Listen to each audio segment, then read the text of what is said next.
Ispirate, inalate il più possibile. Questo racconto dovrebbe durare più o meno il tempo che riuscite a trattenere il respiro, più un altro po'. Per cui ascoltate più in fretta che potete. Questo è l'incipit di un racconto capace di farti svenire.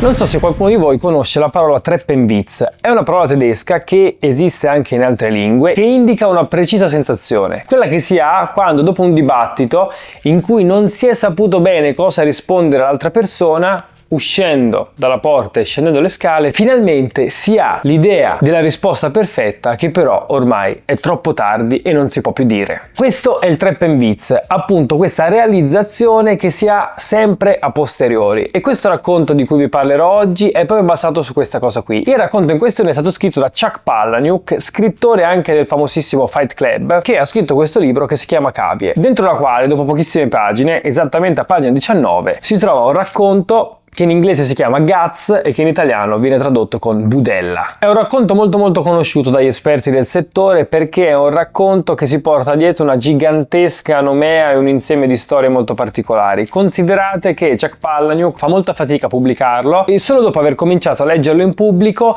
la reazione degli spettatori porta degli editori a pubblicarlo in molti giornali e poi in questo romanzo. La reazione degli spettatori in molti casi è stata questa.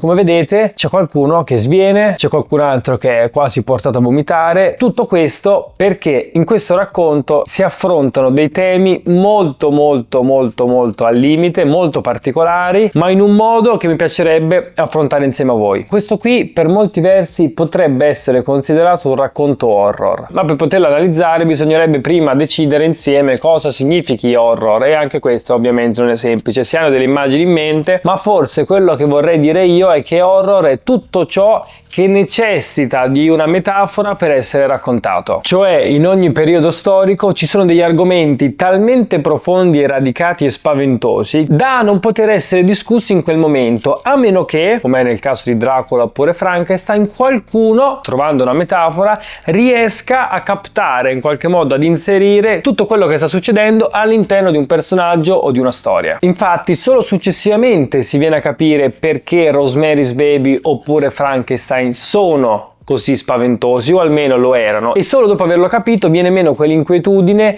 quel perturbante che caratterizza le narrazioni. E considerate che lo scopo di Chuck Palahniuk era proprio quello di scrivere un racconto disturbante che desse fastidio e che in qualche modo rimandasse a un racconto di un'altra scrittrice, Shirley Jackson, che scrisse prima di lui un racconto intitolato La lotteria, che aveva creato un enorme dibattito, sempre per i temi molto forti trattati all'interno del libro, ma magari ne parleremo un'altra volta. Come avete già sentito, c'è un incipit molto particolare, molto intenso, breve, in cui si viene invitati a inspirare il più possibile, a inalare più aria possibile, perché la lettura di questo testo deve essere talmente veloce e breve e intensa da permettervi di riprendere fiato solo dopo che il racconto è stato letto del tutto. E a un certo punto troviamo questa frase: ascoltate più in fretta che potete. Questa frase qui, se ci pensate bene, forse potrebbe mandare un po' in confusione il vostro cervello. Perché? Perché ascoltare non è una cosa che si può fare più velocemente o meno velocemente. Uno ascolta e basta. E proprio andando a studiare il testo e le interpretazioni che lo stesso Chuck Palahniuk ha dato, ci viene detto che questo qui è un koan zen, cioè una di quelle frasi che mette in difficoltà il tuo cervello e che ti permette poi di meditare. Quello che vuol fare Chuck Palahniuk qui è creare una sorta di ipnosi collettiva che prepari il pubblico a quello che sta per succedere. Un altro tipo di koan zen può essere qual è il suono di una sola mano che applaude, domande alla cui è molto complesso, magari impossibile dare risposte, e che quindi creano uno spazio infinito per la nostra mente. E proprio dopo aver messo in uno stato suscettibile il pubblico, Chuck Palahniuk, che leggeva questo testo in pubblico, inizia a farlo in un modo particolare. Lui va velocissimo nella prima parte, rallenta nella seconda e poi riprende questo flusso molto veloce, molto costante. Tutto questo perché anche il racconto, come vedrete, è molto particolare. Di cosa si parla in Guts, in budella? In Guts si parla delle carote invisibili che ognuno di noi ha nella nella propria vita. Che cos'è una carota invisibile? Ve lo spiego subito. C'era un mio amico che quando aveva più o meno 13 anni aveva sentito parlare del pegging. Vuol dire quando ci si fa scopare in culo con un dildo. Pare che stimolarsi a dovere la ghiandola prostatica ti faccia avere degli orgasmi col botto. E senza mani per di più. Alla sua età, questo mio amico è come dire un po' maniaco sessuale ed è sempre in cerca di nuovi modi per arraparsi. Ragion per cui esce a comprarsi una carota e della vasellina. Poi però si immagina al supermercato. La carota e la vasellina che scorrono sul nastro trasportatore in direzione della cassiera e la gente in coda che osserva. E capisce che gran seratona si è organizzato. Ragion per cui questo mio amico compra latte, uova, zucchero e una carota. Gli ingredienti per una bella torta di carote, insomma, più la vasellina. Come se si dovesse infilare su per il culo una torta di carote. Cosa succede? Succede che questo amico torna a casa propria, inizia, tra virgolette, a giocare con la carota e con la vasellina, ma a un certo punto sua madre lo chiama perché la cena è pronta. Raccoglie carote e vasellina all'interno di alcuni indumenti che infila sotto il letto e va a cena. Tutto tranquillo, direte, se non che, tornato in camera, gli indumenti non ci sono più. Sono sparite felpe, pantaloni, mutande, ma anche carota e vasellina. Dopo cena va a cercare la carota e non la trova più. Durante la cena sua madre ha raccolto tutti i vestiti sporchi e ha fatto il bucato. Non esiste al mondo che non abbia trovato la carota. Ancora unta di vaselline puzzolente, arrotondata bene bene con un pelapatate appositamente sottratto in cucina. Questo mio amico per mesi e mesi teme il peggio, terrorizzato che i genitori si decidano a parlargli. Ma non succede mai. E questa carota diventa quindi invisibile. Una spada di Damocle che pende sulla vita di questo amico del protagonista del Lione Errante e che rimarrà per sempre un segreto. Un segreto che però tutti conoscono ma di cui nessuno vuol parlare. E proprio qui ci viene introdotta l'esprit d'escalier, lo spirito della scala, no? Quel rendersi conto solo successivamente di quello che si sarebbe potuto dire. Ma una cosa interessante che ci fa venire in mente Chuck Palahniuk è che neanche i francesi, così quali vuole prendere un po' in giro, hanno una parola per descrivere quello che dici di stupido nel momento prima di uscire dalle scale e finalmente avere il lampo di genio. Lì si fa fatica a trovare una parola che descriva la stupidaggine che fai quando vai sotto pressione, no? Il nascondere la carota all'interno dei vestiti. E ci pone un altro esempio, sempre più estremo. Questa volta parla di un altro suo amico arruolato in marina che viene a sapere di un modo molto particolare di masturbarsi. Questo suo amico viene a sapere che esistono luoghi nel mondo in cui ci si masturba inserendo qualcosa all'interno del pene. Ovviamente so che l'argomento è molto tosto e starà solo per peggiorare, quindi tenetevi forte. Come dice Chuck Palahniuk, chi supera la seconda parte sentirà la terza e ormai sarà troppo tardi per smettere, altrimenti il resto delle persone esce dalla sala o smette di sentire già al primo racconto. Scoperta questa cosa, questo suo amico un giorno si ritrova solo in camera, un po' fatto, annoiato, e decide di inserire una striscia di cera colata che pensa possa fare al caso suo. Ovviamente il tutto finisce con un'operazione alla vescica che costerà ai genitori di questo amico del protagonista tutti i risparmi che avevano messo da parte per il suo college. Ficcarsi qualcosa dentro, ficcarsi dentro a qualcosa, una candela su per il cazzo o la testa dentro un cappio, sono comunque guai grossi, lo sapevamo. A mettere nei guai me è stata quella che chiamavo la pesca delle perle. Qui da un punto di vista narrativo succede qualcosa. Chuck Palahniuk è un genio della scrittura, una persona che ha capito a fondo come la scrittura sia anche artigianato, qualcosa che può essere assemblato e costruito. Che cosa ha fatto fino adesso? Ha iniziato parlando in prima persona, ma poi ha sommerso l'io, cioè l'io narrante che ha cominciato a raccontare si sommerge per lasciare spazio a due dei suoi compagni. E questo cosa comporta? Comporta un'attenzione maggiore da parte del lettore. Non si sa perché, è una sorta di dinamica umana, ma il raccontare una propria storia è molto più debole che sentire una persona appassionata di un'altra storia, della storia di un'altra persona che te la racconta con amore. Questa dinamica la ritroviamo ovunque. Se Gesù avesse detto ho camminato sull'acqua o ho moltiplicato i pesci, non avrebbe avuto minimamente lo stesso impatto che gli evangelisti hanno avuto raccontando loro la sua di storia. E lo stesso vale per esempio, se fate caso, nel Grande Gatsby, oppure per chi di voi l'ha letto anche in Fight Club, ma tantissimi altri romanzi. C'è questa sommersione dell'io che per un attimo, dopo essersi presentato, si mette da parte, racconta le storie degli altri e poi creando anche una sorta di suspense, ritorna su se stesso. Se siete curiosi per quanto riguarda questo assemblaggio della letteratura, se comprate il Meridiano di Edgar Allan Poe, all'interno troverete un saggio scritto da lui stesso che racconta come lui ha scritto The Raven, il Corvo, la sua poesia più famosa, cercando di dimostrare come il tutto, le allitterazioni, l'uso delle parole era premeditato. Un saggio stupendo che ci fa entrare nella mente di un altro grandissimo genio. Qui ci viene detto che quello che fregherà lui è questa pesca delle perle. Che cos'è la pesca delle perle? Farsi una sega sott'acqua seduto sul fondo della piscina dei miei. Dopo aver dato un bel respiro, scalciavo fino a toccare il fondo e mi levavo il costume da bagno. Me ne stavo seduto lì per 2, 3, anche 4 minuti. A furia di seghe, peraltro, mi era venuta una capacità polmonare pazzesca. Se avessi avuto la casa a mia disposizione sarei andato avanti per tutto il pomeriggio. Quando poi avevo schizzato fuori la mia roba, lo sperma se ne restava lì, sospeso in grandi globuli grassocci e lattiginosi. Poi seguivano altre immersioni per acchiappare il tutto, raccoglierlo e spalmarlo ben bene in un asciugamano. Per questo si chiamava la pesca delle perle. Nonostante tutto quel cloro, a preoccuparmi era mia sorella, oppure Dio onnipotente, mia mamma. Siamo arrivati al culmine del racconto. Quello che sta per succedere ha messo in difficoltà tantissimi lettori. Chiunque legge questo testo si trova in difficoltà o di fronte a qualcosa che non ha mai letto prima, ma in più tutti gli ascoltatori. È proprio in questa terza parte che le persone cadono come corpo morto cade, e ora vi racconto il perché. La mia peggior paura al mondo era questa: la mia sorellina, vergine adolescente, che in un primo momento pensa di stare semplicemente ingrassando e poi dà alla luce un ritardato a 2 teste, e tutte e 2 le teste sono uguali identiche a me, il padre e lo zio. Alla fin fine però a metterti nei guai non sono mai le cose che ti preoccupano. La parte migliore della pesca delle perle era il foro d'aspirazione per il filtro della piscina e per la pompa della circolazione. Il massimo era starci seduti sopra nudi. Come direbbero i francesi, a chi non piace farsi poppare le chiappe. Però un momento sei solo un ragazzino arrapato e l'istante dopo puoi dire addio alla tua carriera d'avvocato. Un momento sono seduto sul fondo della piscina e il cielo sopra i 2,5 metri d'acqua fluttua azzurro, chiaro sulla mia testa. Pochi istanti dopo, invece, succede questo. Ed è proprio in quel momento che mi lascio andare. I grossi sputacchi bianchi cominciano a schizzare, le perle.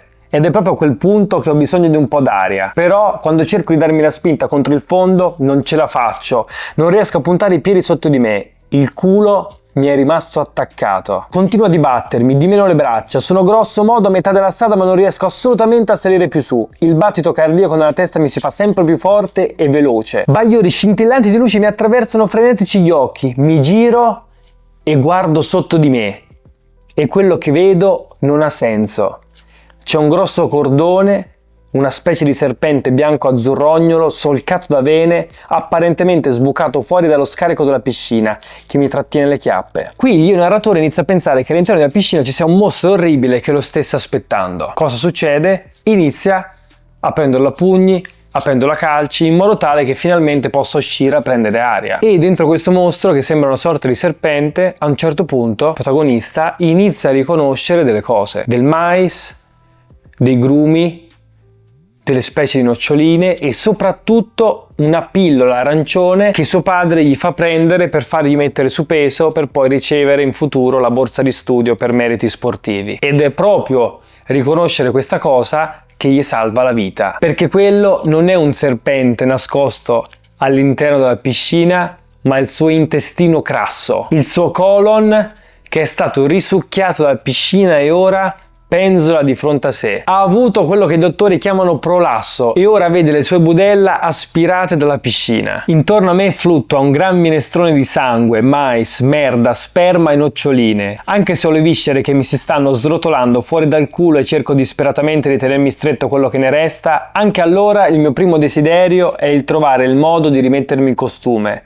Dio non voglia che i miei mi vedano l'uccello. Qua il protagonista, nonostante stia per morire, inizia a pensare alla vergogna che proverà anche da morto, affogato, quando i suoi genitori lo troveranno in questa posizione assurda, rannicchiato, galleggiante, morto, bianco, infreddolito, con le viscere che galleggiano nella loro piscina. Una roba, come ci dice anche Chuck Palahniuk nel testo, di cui persino i francesi eviterebbero di parlare, francesi che utilizzano la parola esprit d'escalier. Anche se ti venisse dopo il Treppenwitz, comunque non ne parleresti e diventerebbe la carota invisibile. Il ragazzo sta affogando perché è legato allo scarico della piscina e lì gli viene in mente un detto russo: ho bisogno bisogno di questa cosa come di un buco del culo coi denti. Cioè, quando devi indicare una cosa inutile dici mi servirebbe come un buco del culo coi denti, inutile. Ma lì succede una cosa più assurda del racconto.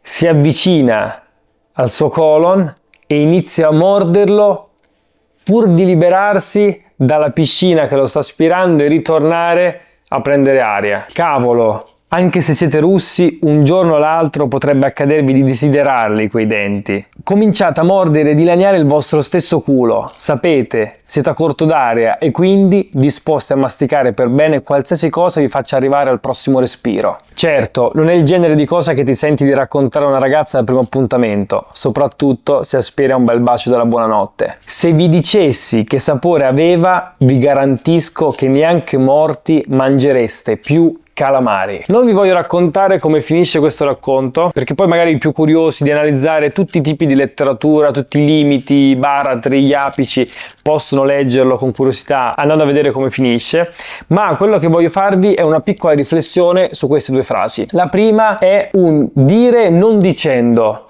una tecnica stupenda che viene anche citata in Fight Club. La prima regola del Fight Club è non parlare del Fight Club. È una figura retorica che si chiama preterizione, che anche ho utilizzato quando ho scritto il mio monologo su Kafka, perché a un certo punto, essendo a corto di tempo, dico al pubblico: non ho potuto dirvi che Kafka era vegetariano, non ho potuto dirvi che Kafka non sapeva piangere. A un certo punto faccio un lungo elenco che in realtà però dice tutte cose su Kafka. Lo stesso ha fatto anche per esempio Petrarca in una sua poesia, quando dice Cesare Taccio. Semplicemente dicendo questa cosa in realtà mette un'enorme enfasi su Cesare, di cui però non dirà niente, producendo l'effetto contrario. E dopo questa voglio anche analizzare la frase precedente, perché come avete visto all'interno di questo racconto ci sono sempre delle punchline utilizzate sempre per creare un effetto, cioè serve a far respirare, citando anche il testo, il lettore, che ogni volta accumula tensione e poi lasciando, liberando, che poi la risata che cos'è? Non è qualcosa di goffo, ma è qualcosa che rompe la tensione e può essere di qualsiasi tipo. Ecco perché a volte durante i funerali ti viene da ridere, oppure hai quelle risate isteriche a scuola,